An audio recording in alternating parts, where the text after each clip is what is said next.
The Atlanta Braves rebounded from a terrible 0-7 start to finish the month of April 2 games out of 500 and at third place in the NL East. Let's talk about it.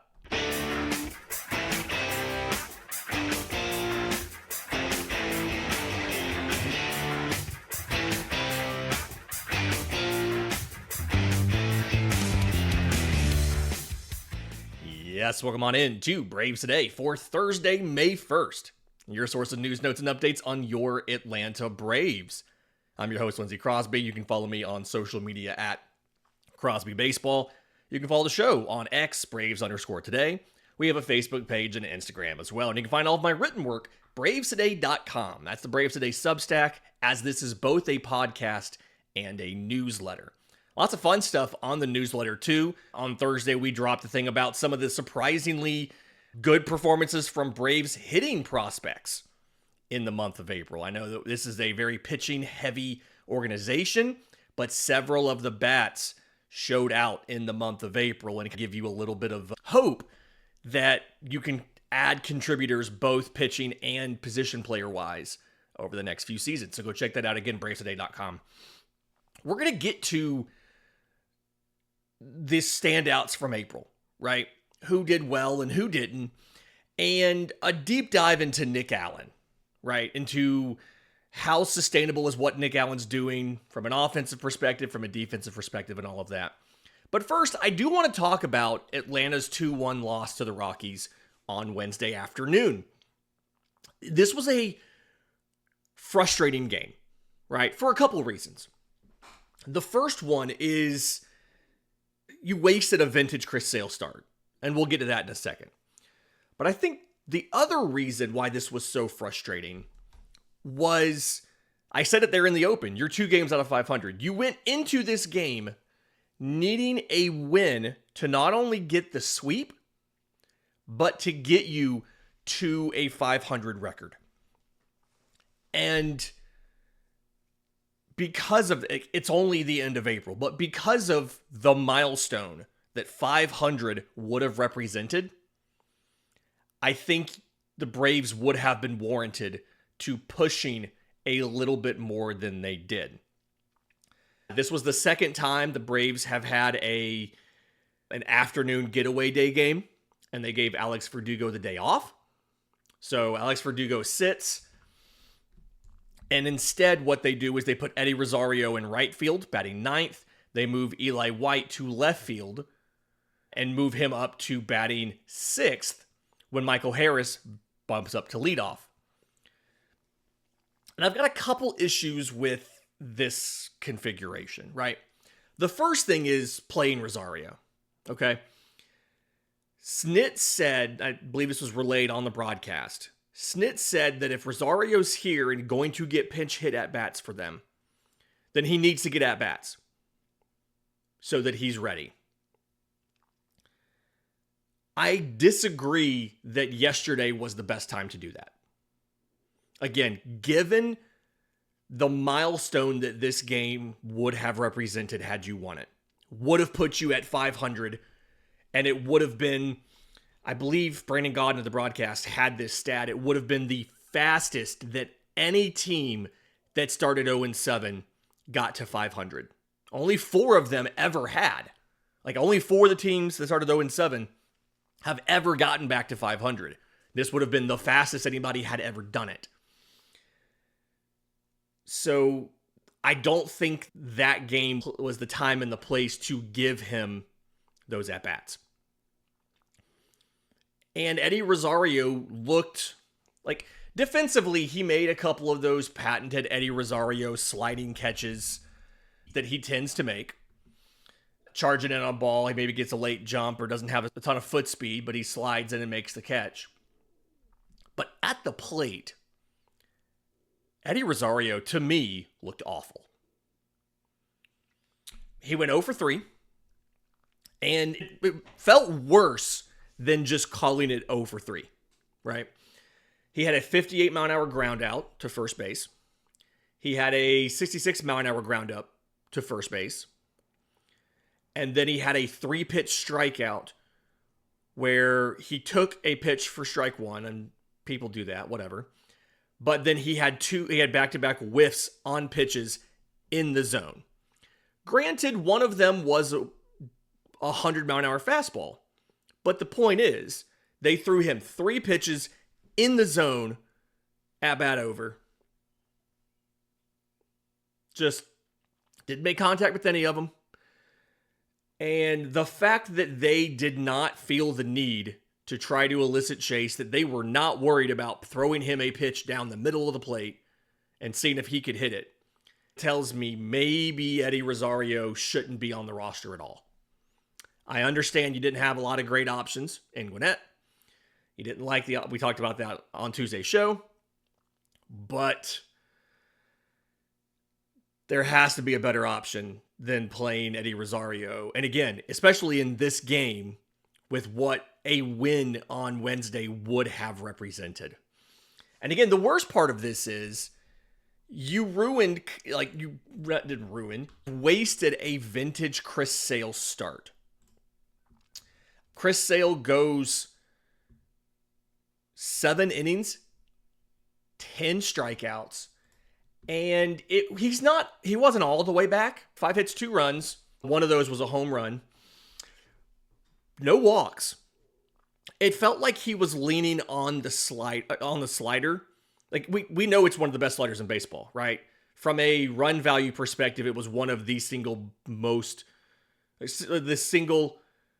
highest scoring pitches in baseball last year on a run value perspective per StatCast. But the home run he gave up was on a low 90s fastball. And while the velo ramped back up later in the outing, this did feel like he could have thrown it harder and he was trying to pace himself. I will give Chris Sale that. This didn't feel like he didn't have the velo. This felt like he had the velo, but he had the governor on, trying to make sure he could make it through the outing. And he did. And in that final inning, 3 of his final 5 fastballs were the hardest fastballs of the game. So I don't think the velo's a concern from a ability to get it standpoint. But the home run he gave up to Brenton Doyle was on a 91.5-mile-an-hour fastball on the inner edge that Brenton Doyle got his hands in on and turned and took to left center field. I would have loved to see a little more velocity there. That was a situation, I believe it was a 1-1 count. Yeah, it was a 1-1 count. He had taken a slider in the zone for a strike and then a slider below the zone. He let go for a ball and then turned on that fastball in the inner third. But like outside of that, 18 of the 22 whiffs, 8 of the 10 strikeouts came on the slider. He was throwing the changeup and the sinker a little bit more than it felt like he has previous times in the year. For the most part, Chris Sale felt like he was mostly back. Pierce Johnson got an inning of relief. You didn't need a 9th inning because you were losing on the road. But the offense only got 3 hits, and just everybody you did everything differently. Your bottom 3 had been Harris, Allen, and White, or Harris, White, and Allen in that order. And then when Drake Baldwin checked in the game, Baldwin was usually batting 7th or 8th, and he was into that group of guys as well. And this time you had White, Baldwin, Allen, Rosario with Harris leading off. And it was a lot of moving things around where, yes, White, Baldwin, and Allen were all in the game, and White and Allen were in the game batting near each other. But 1, they had a player between them, and 2, they were in different lineup spots than they usually are. And again, I'm not saying that's necessarily the reason, but baseball players are routine-oriented people for a reason. And I do think that you could have been a little more cognizant of, yes, Alex Verdugo did not get a spring training. And so because of that, we're trying to make sure he doesn't get worn down. You do have an off day on Thursday. And letting him play a 3rd game and leaving the lineup intact, assuming he was able to play the game. Some people talked about that he came up a little gingerly from a diving catch on Tuesday. But assuming he was healthy to play, Felt like this was the game to maybe just stick with the same lineup. I understand swapping Baldwin for Murphy. I'm not saying make Murphy play a day game after a night game, but other than that, switch maybe. Leave the lineup intact so that you can continue to ride the momentum. Although I will say, it is time for Ozzy Albies to stop batting fifth. Ozzy Albies being right behind the heart of the order is not working out. It absolutely is not. Sixth inning, 2 on, 2 outs. He strikes out swinging. Just generally is not really clutch in those situations. The one hit he does pick up is a slow roller to center in the 9th inning with 2 outs, nobody on. We've had that conversation about when there's people on base, he's struggling. When there's nobody on, he does okay. I do think it's time.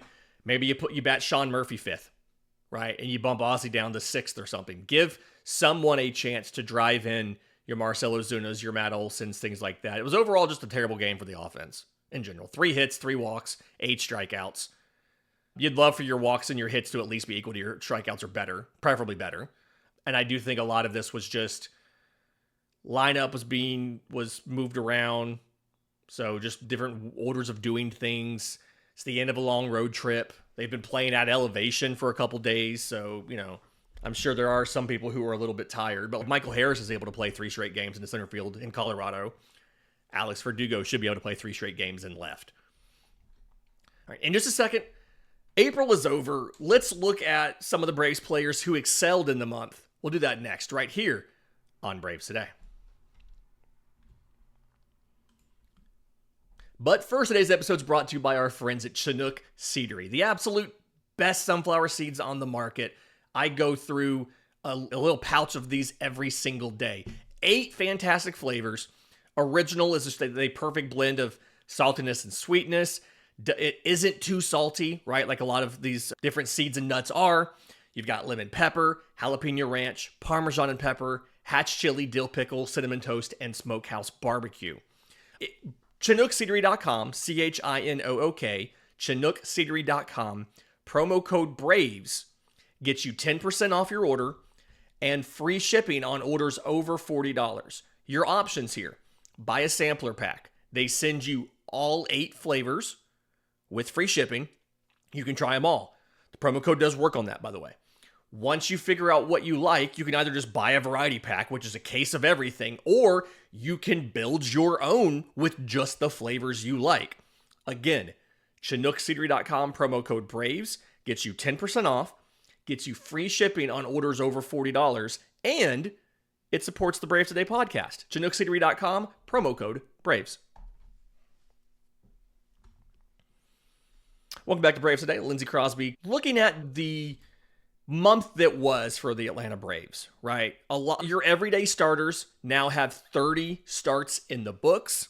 So on the offensive side, Matt Olson, Ozzy Albies, Austin Riley, Michael Harris are the only 4 that have started every game this year. Marcell Ozuna has 27 of 30. He missed the Toronto series with that little minor, I think it was a hip issue. He stayed back in Atlanta, get that taken care of. Nick Allen has 23 games. Not 23 starts, I don't believe, but just 23 games. Sean Murphy obviously coming back from injury. He has 17. Alex Verdugo now has 10 games and left. And other than that, Eli White's at 22 games, but only 50 plate appearances because, again, also, a lot of his stuff was coming in late for defense. So it wasn't a full start. But some of the standouts, Austin Riley had a rough road trip.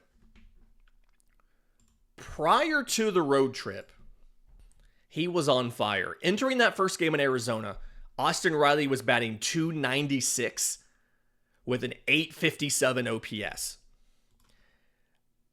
But he just ended up, Riley goes 6 for 27 on the road trip. He does have 1 extra base hit. It's a double. Drives in 4, doesn't score any runs. So he bats .222 with a .259 slug on the trip. And it brings his season line down to a .280 average and a .787 OPS. So he loses, on this trip, he loses 80 points of OPS and he loses almost 20 points of batting average on this trip because you're only 30 games in. But prior to this road trip, Austin Riley was one of the, I think, the more pleasant surprises on this team. He is second on the team in home runs with 6. Sean Murphy has 7, despite only being around for 17 games. I think he has 15 or 16 starts in those 17 games. So pleased with what Austin Riley's done on the offensive side. He's not walking enough. He has 7 walks to 41 strikeouts. And his pace on strikeouts is atrocious right now. Like, 2 things can be true at once. I know. He had a good offensive month of April as a whole, but it ended poorly, and it ended with a bunch of strikeouts, which really impacted his pace for the full season. So he's going to have to fix that a little bit. I do think Alex Verdugo, it's a small sample size. It's 10 starts. He's 15 of 44 in those games. He is actually, believe it or not, he is actually tied with a couple other players for second on the team in doubles. And he's played 10 games in Atlanta. He has 5 doubles in 10 games, 6 RBIs, 6 runs. And really, that is the job of Alex Verdugo. Leading off, hey, get on base. If guys are on from the bottom of the order, which we're going to get to those guys, you can drive them in. But either way, just get on base so that our guys have somebody to drive in themselves. Marcell Ozuna still leads baseball in walks. His average has also come down. He also had a quiet road trip, but he is batting .283 with a .915 OPS. This is something where Marcell Ozuna has been the best hitter on this team now for a year and a half, really, since he fixed more than a year and a half, actually, almost coming up almost on 2 full years now, since he recovered in 2023 when they were in Miami and had that big series. He entered the Arizona series hitting .318 with a 1.30 OPS. But on the road trip, Marcell Ozuna went 5 for 26. He only drew 2 walks. He had 1 extra base hit. It was a double. I'm sorry, no, he did have a home run as well. A double and a home run. So a 192 average and a 346 slug on the trip. And his line now is .283 batting average with a .915 OPS. So he lost over 100 points of OPS on the road trip. And his batting average went down 35 points, roughly 35 to 40 points. So not great, right? But Marcell Ozuna's been as good as we expected. There was I think it was ESPN, some ESPN writer talked about if things collapse for Atlanta, they'd be trading Marcell Ozuna. I don't think things are going to collapse the way things have been going. I don't think they're going to collapse. Outside of that, you have some guys that there's bright spots, but they're scuffling a little bit statistically. Ozzie Albies batting .238. We've beat that horse into the ground. Amongst the everyday starters on this team, so taking out Jared Kelenic because he's now in AAA, your 2 lowest OPSs in the everyday starting lineup are Ozzie Albies and Michael Harris. Michael Harris is batting .233 with a 614 OPS. Ozzie Albies is batting .238 with a 664 OPS. I'm hopeful that they can both figure it out. I do think Michael Harris is more likely to figure it out than Ozzie is. Harris has been on a little bit of a heater here, and it looks like all of the inputs, all of the fundamentals and things are there for Michael Harris. He just dug himself into a terrible hole. At one point in time before the road trip, he was batting like 179 when they got done with that Toronto series. So he was himself in a hole since that Toronto finale where he had the sombrero 0 for 4 with 4 strikeouts. Since then, he's batting .306. 13 RBI, 6 runs. So since that terrible Toronto finale, Michael Harris has turned it around. He absolutely has. The thing about Ozzie is Ozzie's running just terrible ratios and terrible inputs. We broke this down on here a while back, and then everybody else decided to do the same thing. But 13.7% pop-up rate for Ozzie. Terrible. At his worst, which was 2024, by the way, he's been in like the single digits, like 9% and change. And his career average is the MLB average of 7%. So you got to figure that out. One guy that is doing really statistically, but I don't know if he can sustain it, is Nick Allen. We'll talk about that next, right here on Braves Today. Final segment of Braves Today, Lindsay Crosby looking at the month that was for the Atlanta Braves. And Nick Allen offensively has been a pleasant surprise, right? He's batting .292, 7 runs, 6 RBI, 5 stolen bases, has been a spark plug at the bottom of the order. And so this came out on the newsletter a few days ago. I dove into Nick Allen to see, okay, how sustainable is what he's doing? And the problem is, I don't really think it's that sustainable. Okay, whenever a guy has a massive jump in their production, and this is a massive jump in his production, his previous best was in 2023 when he hit .221 and had a .550 OPS. To go from .221 to .292 is wild, right? And OPS from .550 to .680, 130 points of OPS is wild. So I was like, what's going on? When you look at him at the plate, a lot of the stuff is similar, right? He has moved up in the box a little bit. And by up in the box, I mean towards the pitcher. Now, the caveat here is it's half an inch. And when he was with Oakland, he was literally as far back as you could be. His back foot was was completely on the back line. I don't really think that's made any sort of significant changes. Yes, he's been able to pull the ball a little bit more than usual, like 4% more, but that doesn't explain the significant change. When you look into his actual versus his expected statistics, that's where you see a difference. And that's where you're like, okay, he's playing a little bit above his head. Like his inputs do not match his production. Okay. So batting average, .292. Expected batting average, .249. You'll remember in StatCast, expected batting average is your your exit velocity, your launch angle, and for plays where this matters, your sprint speed to figure out what is going to happen on your plays, right? His slugging, actual .338, expected .295.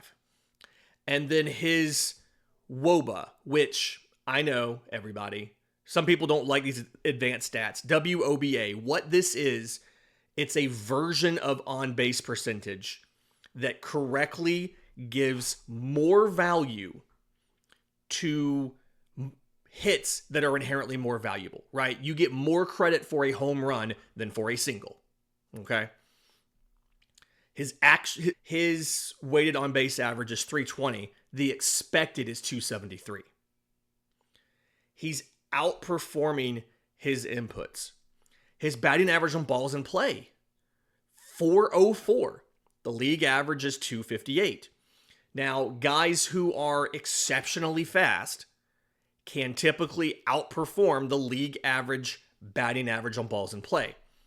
Nick Allen's not exceptionally fast. He's right just barely above average, 53rd percentile at 27.2 feet per second. What he does legitimately have going for him on an offensive perspective is he reliably puts the ball in play. His whiff rate, 20.8%, is 72nd percentile in baseball. Now, his strikeout rate is actually below average. And a lot of that comes from chase. But he's not actually swinging and missing in the zone a ton. So, like, you can see how, okay, there's things to like here. It's just when you chase, that's where he has problems. And then when he does put the ball in play, He's just not hitting the ball very hard. His average exit velocity of 85.2 miles an hour is 5th percentile in baseball. His hard hit rate, meaning how often you hit a ball at 95 miles an hour or harder, 28.8%, which is 10th percentile. His bat speed, it all comes from his bat speed. His bat speed is 1st percentile. It's one of the worst bat speeds in baseball. Because of all of that, Nick Allen does not have a single barrel in 2025. 0.0% barrel rate. It is tied, obviously, for worst in baseball. You can't have a negative barrel rate. And so, in essence, what all of these numbers and StatCast and everything are telling us is that Nick Allen puts the ball into play, but he doesn't hit it very hard. Yet, he's been getting on base when he does that a lot more often than the average player would get on base. And there's nothing about this profile that explains why he would be different. Right? Again, he's not incredibly fast. His speed is fine, but he's not top of the scale speed that would let him beat out infield grounders reliably and things like that. And so because of that, we do need to understand that he is going to come back. He already has started to come back to earth a little bit, right? But it is possible for this offensive profile to continue regressing, and him batting 292, he could end up batting 240, 250. Now, here's the thing. I'm perfectly fine if he bats 240, 250 because his defense is legitimately elite. When I wrote this article on Tuesday night, I don't believe it's changed with just one more game in there, Nick Allen is the number 1 defensive shortstop in baseball per outs above average. +5 outs above average. And he grades out well going almost every direction. He's neutral charging in for a ball. But he's +3 on plays to his right. He's +1 on plays to his left. He's +1 when backing up into shallow left field. And he gets a lot more opportunities to go to his right, by the way, because Atlanta's positions, they do that mini shift so much where he's playing really close to second base. So he has a lot more opportunities to range to his right than his left. But he is legitimately elite in just about every single one of these components. His arm strength is fine, 50th percentile. It's actually higher than when I wrote the article. It was at 43rd percentile. He uncorked a pretty strong one. The way that they measure arm strength is it's the top 10% of your throws. The hardest 10% of your throws.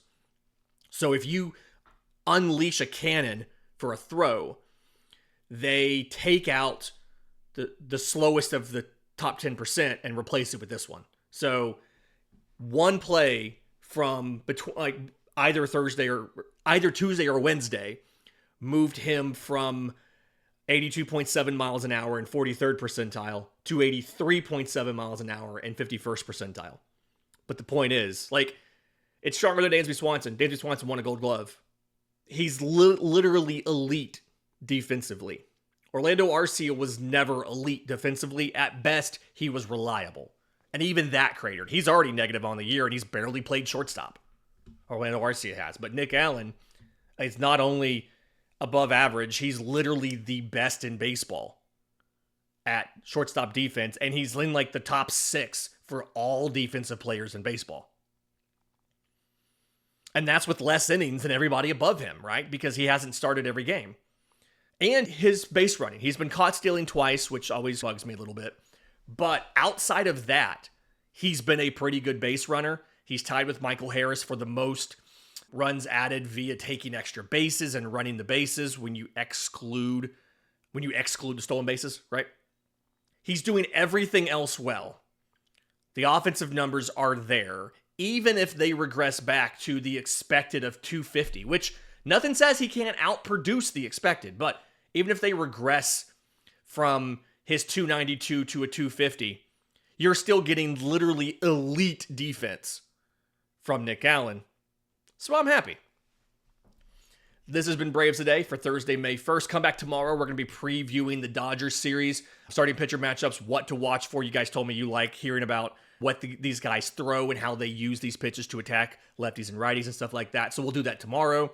If you're listening on audio, do me a favor, leave a 5-star review, Apple, Spotify, whatever Google uses nowadays. Maybe send the show to a friend too. That'd be great. If you're on YouTube, subscribe to the channel, hit the notification bell. And then anybody, bravestoday.com, go sign up for a free or paid membership to Braves Today.